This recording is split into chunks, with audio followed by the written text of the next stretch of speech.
유럽의 경제 상황이 날이 갈수록 악화되는 모습입니다. 유럽의 인플레이션은 미국보다 심각한 상황에 놓여 있고 이탈리아는 유럽 위기에 앞장서는 모습을 보여주고 있습니다. 세계 금융위기가 발생하게 된다면 그 시작은 유럽이 될 가능성이 높아지고 있습니다. 자세한 내용 전해드리겠습니다.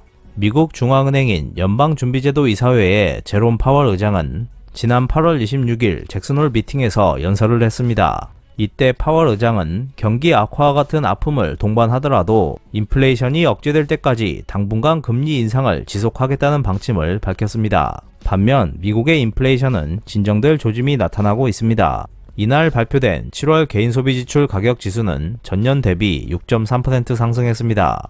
이는 지난 6월 6.8% 상승보다 증가세가 둔화된 것이었습니다. 이에 따라 9월 연방공개시장위원회에서는 금리 인상폭을 7월의 0.75%보다 작게 발표할 가능성이 커지고 있습니다.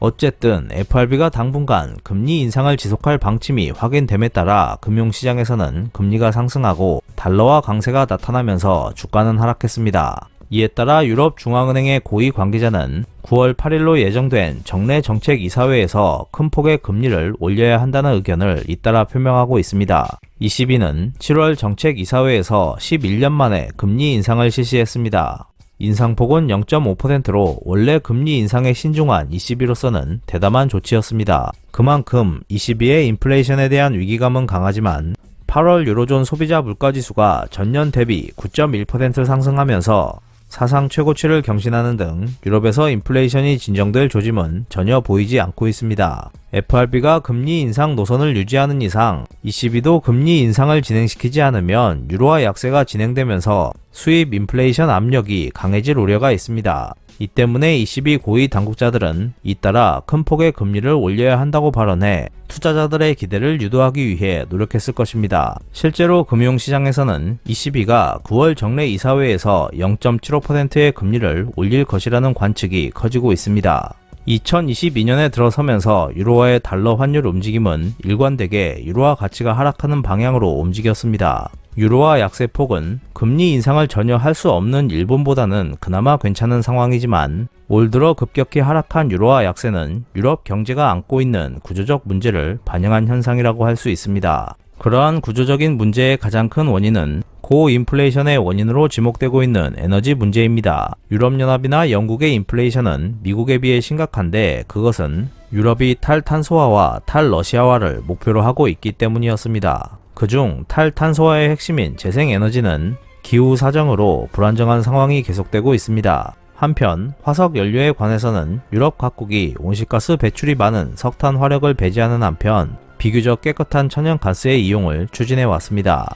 이런 상황에서 천연가스 최대 조달처였던 러시아와의 관계가 악화되자 유럽연합은 탈러시아화 하겠다고 선언하고 제3국에서 천연가스를 조달하는 데 힘쓰게 되었습니다. 값싼 러시아산 가스 이용을 막는 이상 유럽 각국의 에너지 가격은 오를 수밖에 없습니다. 재생에너지는 인프라 구축에도 시간이 많이 걸리고 기상이나 지형에 좌우되기 때문에 안정성이 떨어집니다. 높은 에너지 가격이 유럽 각국의 경기를 생산과 소비의 양면에서 악화시킬 것에 대한 우려가 유로화 약세에 반영되고 있다고 할 수 있습니다. 사실 유로존 경상수지는 그동안 흑자였던 무역 수지가 화석연료 가격 급등에 따른 수입액 급증으로 적자를 낸 결과 적자로 돌아섰습니다. 이러한 움직임은 실수요면에서 유로화 약세 압력이 되고 있습니다. 화석연료의 가격 동향에 따라 유로존에서는 경상수지 적자가 더욱 확대되고 유로화 약세가 진행될 것입니다. 에너지 문제에 더해 중채무국인 이탈리아의 금리 급등 리스크 또한 유로화 약세 요인이 되고 있습니다.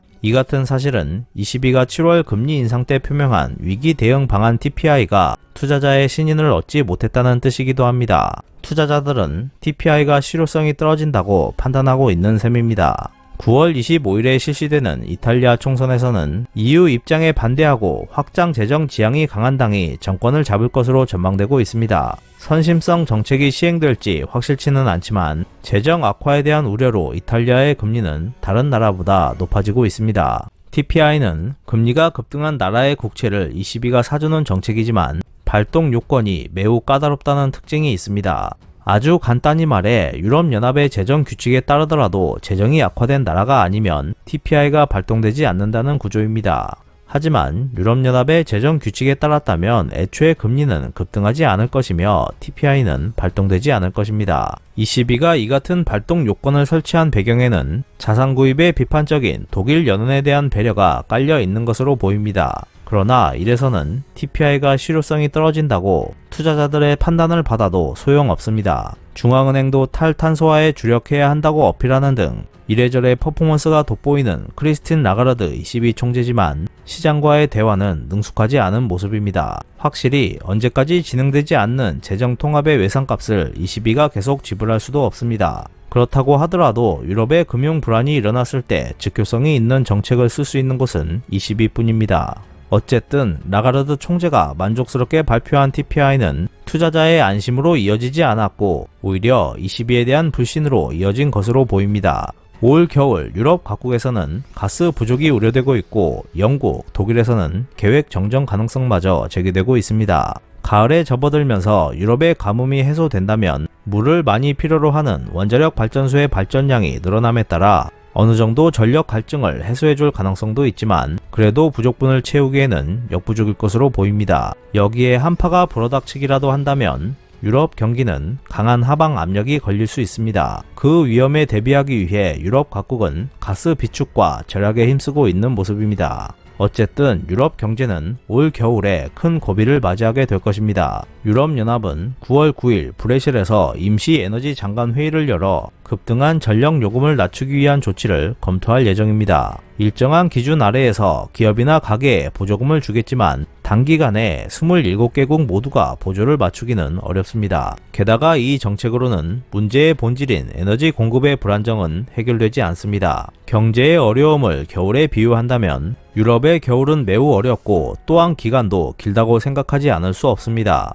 탈탄소화와 탈러시아화의 양립을 목표로 하고 있는 이상 유럽의 에너지 비용은 단기적인 상승을 면치 못할 것이고 또한 중장기적으로도 고공행진을 할 것입니다. 당연히 유럽의 산업 경쟁력은 그만큼 떨어지고 경제의 성장력도 상실될 수 있습니다. 게다가 그동안의 금리 인상으로 인해 기대주인 미국의 경기도 침체 국면에 접어들 것이 확실시되고 있습니다. 이처럼 세계 경제 성장이 둔화하는 상황에서 ECB의 위기 대응책이 기동력을 발휘하지 못하고 있으며 이탈리아 재정 문제로 촉발된 금융 불안이 글로벌 충격의 도화선이 될 수 있다는 점에서 각별한 주의가 요구되고 있습니다. 그렇게 될 경우 유로화는 일단 하락세를 면치 못할 것입니다. 주가에 대해서는 경기 악화 우려가 하락 요인이 되는 한편 금융완화 기대감이 뒷받침될 수 있습니다.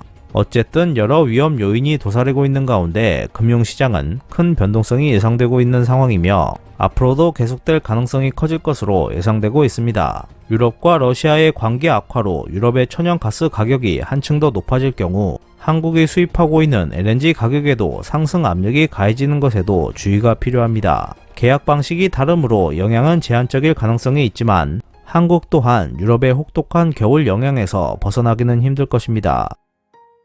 이상 피커TV였습니다.